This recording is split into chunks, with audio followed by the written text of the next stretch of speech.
नमस्कार दोस्तों, स्वागत है आप सभी का आपके अपने चैनल पांडे क्लासेस पर। मैं शिवा पांडे आप सभी का एक बार फिर से हार्दिक स्वागत, अभिनंदन और वंदन करता हूं। मित्रों, अगर हम आए हैं तो कुछ लाए हैं, और लाए हैं तो आपके काम की चीज लाए हैं, क्योंकि क्लास लाए हैं। और कोई ऐसा टॉपिक जो एकेडमिक से लेकर के कंपटीशन लेवल तक की तैयारी करते हैं, ऐसा टॉपिक आप सबके बीच में लाते हैं।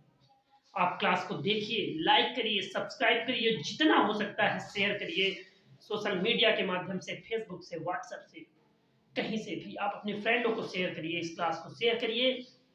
दोस्तों, आज की जो क्लास होने वाली है बहुत अच्छी होने वाली है, बहुत लाजवाब क्लास होने वाली है।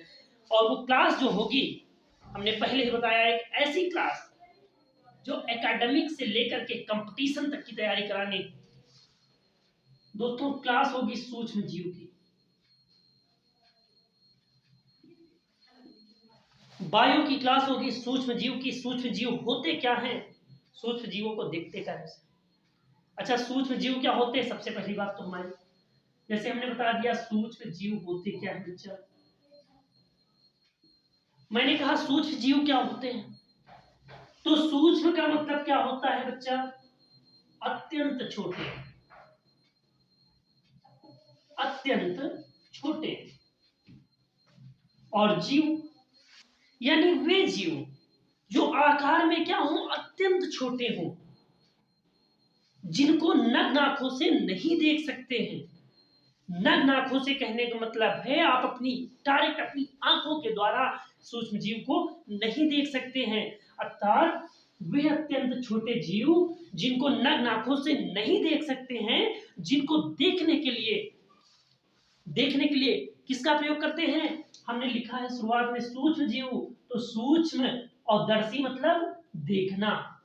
एक एक शब्द को अलग करके समझा रहा हूं। सूक्ष्म जीव यानी अत्यंत छोटे जीव, वे अत्यंत छोटे जीव जिनको नग्न आंखों से नहीं देख सकते हैं, जिनको देखने के लिए सूक्ष्मदर्शी की सहायता लेनी पड़ती है, वो हमारे क्या कहलाते हैं, सूक्ष्म जीव कहलाते हैं। बेटा, सूक्ष्म जीव क्या होते हैं, एक लाइन में मैंने डिफिनेशन बता दिया है, समझना आपको है। यानी वे अत्यंत छोटे जीव जिनको नग्न आंखों के द्वारा नहीं देखा जा सकता है, जिनको देखने के लिए सूक्ष्मदर्शी यानी माइक्रोस्कोप का प्रयोग करना पड़ता है, वो हमारे सूक्ष्म जीव कहलाते हैं। इतनी बात समझिएगा। सूक्ष्म जीव क्या होते हैं, वे अत्यंत छोटे जीव जिनको नग्न आंखों से नहीं देख सकते हैं, जिनको देखने के लिए सूक्ष्मदर्शी की सहायता लेनी पड़ती है, सूक्ष्म जीव कहलाते हैं। बच्चा, जैसे कुछ सूक्ष्म जीवों के नाम लिखता हूं मित्रों। अमीबा, अमीबा एक सूक्ष्म जीव है। पैरामीशियम, पैरामीशियम एक सूक्ष्म जीव है। पैरामीशियम हो गया, विषाणु हो गए, यूग्लिना हो गए, ये सभी क्या है, सूक्ष्म जीव है मित्रों। ये सभी क्या है, सूक्ष्म जीव हैं। ये सभी क्या है, सूक्ष्म जीव हैं। वे अत्यंत छोटे जीव जिनको नग्न आंखों से नहीं देख सकते, जिनको देखने के लिए सूक्ष्मदर्शी की सहायता लेनी पड़ती है, सूक्ष्म जीव कहलाते हैं। बच्चा, सूक्ष्म जीव लाभदायक होते हैं कि हानिकारक होते हैं, कहाँ पाए जाते हैं। सबसे पहले तो हम ये जाने कि सूक्ष्म जीव पाए कहाँ जाते हैं, तो बच्चा सभी स्थानों पे पाए जाते हैं। वो कोई भी स्थान हो बच्चा, वायु हो या जल हो, मरुस्थल हो,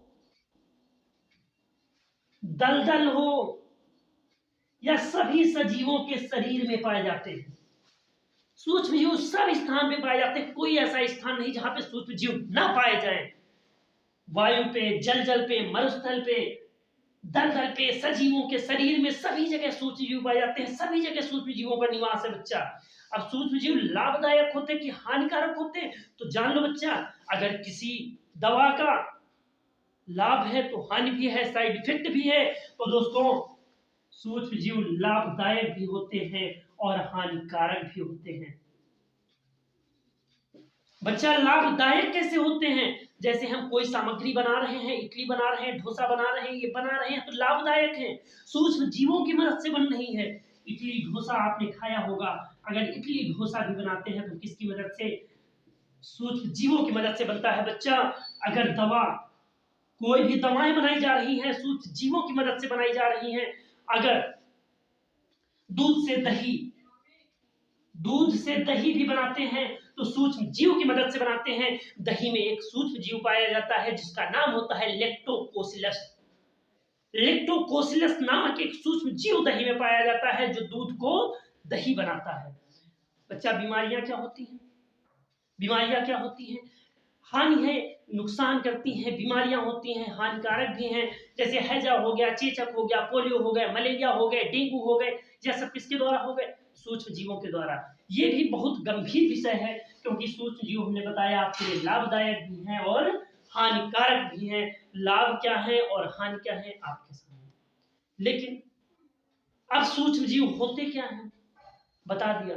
सूक्ष्म जीव कहाँ पाए जाते हैं? बता दिया। सूक्ष्म जीव लाभदायक हैं, हानिकारक है, क्या है? बता दिया। अब बात यह है अगर सूक्ष्म जीव हैं तो कितने प्रकार के होते हैं, कितने भागों में बांटा गया है, ये जानना बहुत जरूरी है कि सूक्ष्म जीव को बांटा कितने भागों में गया है। बच्चा, सूक्ष्म जीवों को कितने भागों में बांटा गया है तो हम आपको बता दें। सूक्ष्म जीवों को 5 वर्गों में विभाजित किया गया है। कौन कौन से वर्ग हैं मैंने पहले ही बोर्ड पर लिख दिया है। पहला होता है जीवाणु, दूसरा होता है विषाणु, तीसरा होता है प्रोटोजोआ, चौथा होता है कवक और पांचवा होता है शैवाल। 5 वर्गों में सूक्ष्म जीवों का वर्गीकरण किया गया है बेटा। जीवाणु, विषाणु, प्रोटोजोआ, कवक और शैवाल।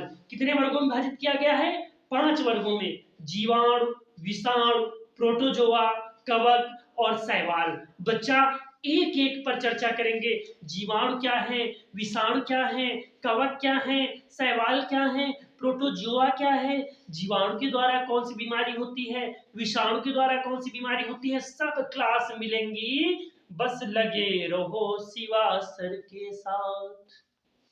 देखो बेटा, पहली चर्चा, गंभीर चर्चा, लाजवाब चर्चा जीवाणु पे। बच्चा, जीवाणु क्या होते हैं? तो सबसे पहले तो ये जान लो बच्चा कि जीवाणु की खोज कब हुई, किसके द्वारा हुई। तो भैया, एक वैज्ञानिक थे, एक मनुष्य थे, उनका नाम था ल्यूवेनहार्ट और रहने वाले कहां थे? हॉलैंड के थे। हॉलैंड के वैज्ञानिक जिनका नाम था ल्यूवेनहार्ट, उन्होंने 1683 ईस्वी में जीवाणु की खोज की। एकदम इजी तरीके में बता रहा हूं बच्चा, 1683 ईस्वी में। और वैज्ञानिक का नाम क्या था? ल्यूवेनहार्ट। याद रखिएगा, कहां के निवासी थे? हॉलैंड के निवासी थे। बच्चा, हॉलैंड के निवासी वैज्ञानिक ल्यूवेनहार्ट ने सन 1683 ईस्वी में जीवाणु की खोज की। इनका पूरा नाम जानना चाहोगे? एंटोनी वॉन ल्यूवेनहार्ट इनका नाम था। 1683 ईस्वी में इन्होंने खोज किया था। ये हॉलैंड के निवासी थे। बच्चा, जब 1683 ईस्वी में खोज किया तो 1683 ईस्वी में भारत पर किसका शासन था? मुगलों का शासन था। किसका शासन था? मुगलों का शासन था। एंटोनी वॉन ल्यूवेनहार्ट हॉलैंड के निवासी थे। इन्होंने 1683 ईस्वी में खोज किया। बच्चा, कैसे खोज किया? इन्होंने क्या किया? माइक्रोस्कोप की सहायता से, सूक्ष्मदर्शी की सहायता से क्या किया? दांत के खुरचन में, दांत कैसे खिरोचो तो खुरचन निकलेगी। दांत के खुरचन में छोटे छोटे जीवों को देखा, इन्होंने क्या किया? इसका नाम सूक्ष्म जीव दिया। जान लो, दांत के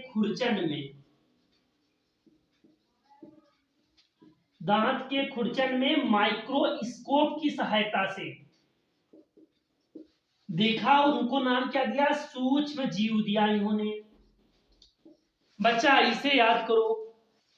हॉलैंड के निवासी ल्यूवेनहार्ट ने सन 1683 ईस्वी में दांत के खुरचन को निकाला और माइक्रोस्कोप की सहायता से उसमें देखा तो उनको छोटे छोटे जीव दिखाई दिए, जिनका उन्होंने नाम दिया। क्या दिया? सूक्ष्म जीव दिया।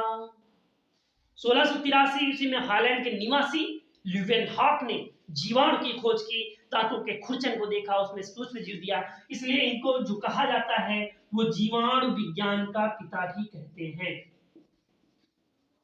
जीवाणु विज्ञान का पिता भी कहते हैं। Father of bacteriology, father of bacteriology, जीवाणु विज्ञान का पिता। किससे देखा? माइक्रोस्कोप से। बच्चा माइक्रोस्कोप कितना बड़ा दिखाता है? 2 लाख गुना बड़ा, 2 लाख गुना बड़ा चित्र दिखाता है बच्चा। अगर कोई जीव देखा जाएगा तो 2 लाख गुना बड़ा दिखाई देगा। इसीलिए दांत की खुरचन में ऐसे कोई जीव हम नहीं देख सकते हैं। तो उन्होंने खोज किया, 2 लाख गुना बड़ा दिखाई देता है। माइक्रोस्कोप की सहायता से किया, 1683 में किया। इतने बार हम चिल्ला देते हैं कि आपके माइंड में ऐसे घुस जाएगा किसने किया, कब किया। बच्चा फिर नामकरण किसने किया? सूक्ष्म जीव उन्होंने नाम दिया, लेकिन जीवाणु नाम किसने दिया? तो इहरेनबर्ग ने। इहरेनबर्ग एक वैज्ञानिक थे जिनका नाम था इहरेनबर्ग। तो इहरेनबर्ग ने जीवाणु का नामकरण दिया बेटा। उसके बाद जीवाणु होते कैसे हैं?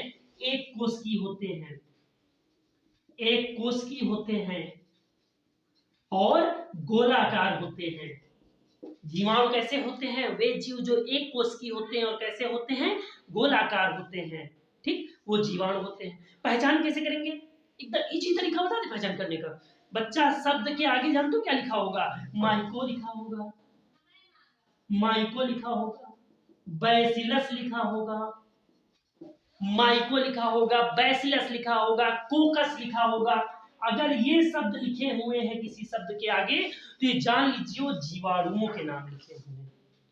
बहुत विस्तृत चर्चा हमने आपके साथ कर ली जीवाणु पे।